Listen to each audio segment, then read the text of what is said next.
Iran should be rich. It has the fourth largest oil reserves on Earth, 157 billion barrels. It has the second largest natural gas reserves. After only Russia, it has 85 million people, a large, educated population. It sits on one of the most strategic pieces of geography in the world, the Persian Gulf, the Strait of Hormuz, through which 1/5 of the world's oil flows. For most of human history, Persia, as it was known, was one of the great civilizations, a center of culture, science, and power. And in the 1970s, Iran was developing fast. Oil wealth was pouring in, the economy was modernizing, the capital, Tehran, was cosmopolitan. A middle class was growing. Women could vote, attend university, and dress as they chose. Iran was not a democracy. The Shah, Mohammad Reza Pahlavi, ruled as an autocrat. His secret police, Savak, were brutal. Wealth was concentrated among elites, and resentment was building. But economically, Iran was advancing. It looked like it might become the next developed country. And then, in 1979, everything changed. A revolution, led by Ayatollah Ruhollah Khomeini, an Islamic cleric who had been exiled by the Shah. Millions of Iranians took to the streets. The Shah fled, and the Islamic Republic of Iran was born. The revolution promised justice, an end to corruption, a government that served the people, not foreign powers or a corrupt monarchy. But 45 years later, Iran is poorer than it was before the revolution. Its currency has collapsed. Its economy is isolated. Its best and brightest have fled. And its people, especially the young, are angry. What happened? How did a revolution that promised prosperity deliver poverty? If you're new here, hit subscribe and turn on notifications, because what you're about to learn is one of the most dramatic economic collapses of the modern era. And it was not inevitable. It was chosen. Do you think Iran's economic collapse was caused more by the revolution itself or by U.S. sanctions? Drop your take below. To understand how the revolution destroyed Iran's economy, you need to understand what Iran looked like before 1979. Because the standard narrative that Iran was a backwards poor country until the revolution is not true. Iran in the 1970s was developing rapidly. Oil prices had surged after the 1973 oil embargo, and Iran, as one of the world's largest oil exporters, was flush with cash. Tens of billions of dollars per year. The Shah used this money to modernize. He built universities, highways, hospitals, factories. He launched what he called the White Revolution. Land reforms, literacy campaigns, women's rights. Tehran became a cosmopolitan city. You could walk down the streets and see women in Western clothing, cafes, cinemas, a growing middle class. Iran's GDP per capita was rising. It was approaching the levels of Turkey and Mexico, countries that were seen as developing success stories. But there were deep problems. The oil wealth was not distributed fairly. A small elite, connected to the Shah and his family, lived in extraordinary luxury. Meanwhile, much of the population, especially in rural areas and religious cities like Qom, remained poor. The Shah's rule was authoritarian. Savak, his secret police, tortured and killed dissidents. Political freedom did not exist, and the Shah's close ties to the United States and the West were resented. Many Iranians felt that their country was being controlled by foreigners, that the Shah was a puppet, and that Iran's culture and identity were being eroded by Western influence.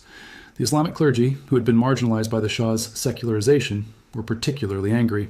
Ayatollah Khomeini, in exile in Iraq and later France, condemned the Shah as un-Islamic and illegitimate, and he called for revolution. So Iran in the 1970s was a contradiction, economically advancing but politically repressive, modernizing but deeply unequal. And in 1979, that contradiction exploded. The revolution began with protests. In 1978, millions of Iranians took to the streets. They came from all parts of society, the religious, the secular, the middle class, the poor, students, workers. They were united by one thing: opposition to the Shah. In January 1979, the Shah fled Iran. He would die in exile a year later. In February 1979, Ayatollah Khomeini returned to Iran after 15 years in exile. He was greeted by millions, and within weeks, the old government collapsed. A referendum was held, and the Islamic Republic of Iran was established. The revolution was complete, and almost immediately the economy began to collapse. Western companies, which had been major investors in Iran, fled. They could not operate under a theocratic government that was hostile to the West. Foreign investment stopped. No one wanted to put money into a country experiencing a revolution. Capital flight began. Wealthy Iranians, seeing what was coming, moved their money out of the country. Businesses were seized, nationalized, often without compensation. The Revolutionary Guards, a paramilitary force loyal to Khomeini, took control of key industries: oil, ports, construction. And the educated, westernized middle class that had driven Iran's development began to leave. Doctors, engineers, professors.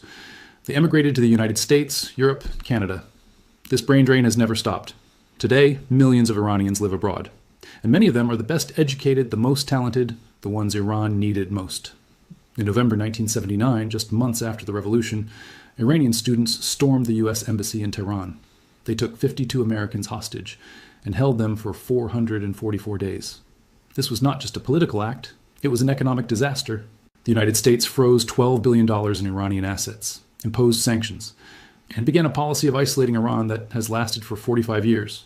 Iran's relationship with the West, which had been the source of much of its investment in technology, was severed. And then, in September 1980, Iraq invaded. Saddam Hussein, Iraq's dictator, thought Iran was weak after the revolution. He wanted to seize Iran's oil-rich Khuzestan province, and he had the backing of the United States, Saudi Arabia, and the Gulf states, all of whom feared that Iran's revolution might spread. The war lasted 8 years, from 1980 to 1988. It was one of the most brutal conflicts of the 20th century.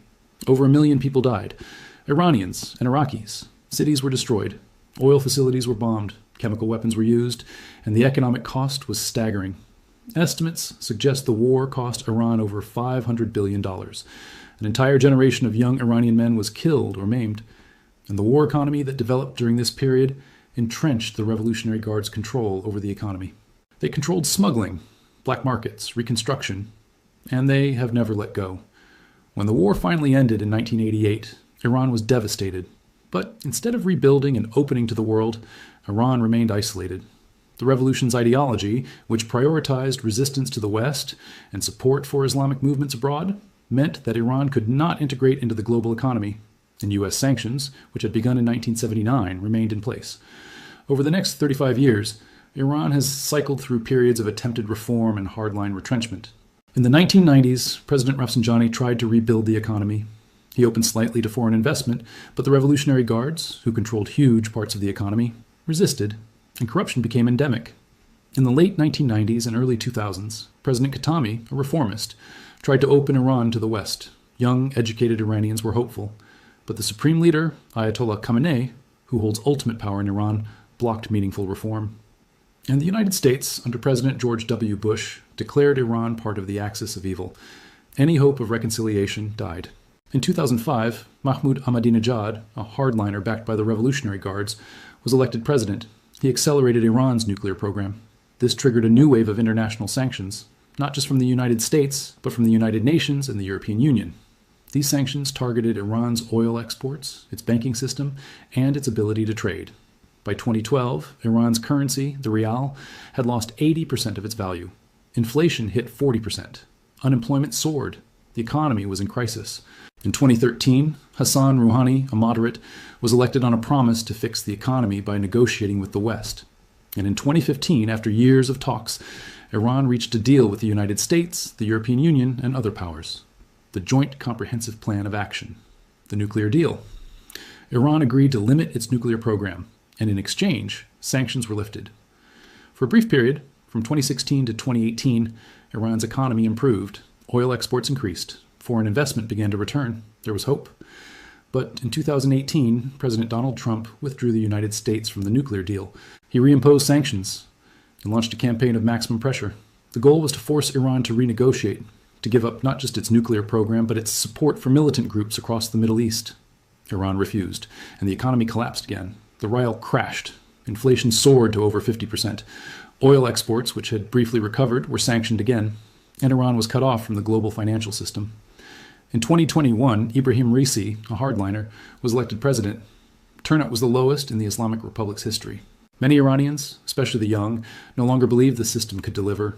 The nuclear deal remains dead, sanctions remain in place, and Iran is now described as the most sanctioned country on earth.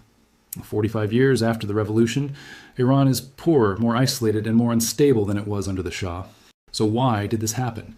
Why did a revolution that promised justice and prosperity deliver poverty and decline? There are 4 reasons. The first is ideology. The Islamic Republic prioritized ideological purity over economic rationality.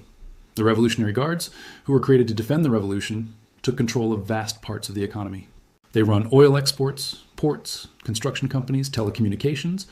They control an estimated 40% or more of Iran's economy, and they are loyal, but they are not competent. They are not accountable, and they are corrupt. The regime also spends tens of billions of dollars per year on subsidies. Subsidized gasoline, subsidized bread, subsidized energy. These subsidies keep the population from revolting, but they drain the budget, and they create massive inefficiencies. The best and brightest Iranians, the doctors, engineers, and entrepreneurs, see no future in a system where success depends on loyalty to the regime rather than talent, so they leave. Millions have emigrated. This brain drain is one of Iran's greatest economic disasters.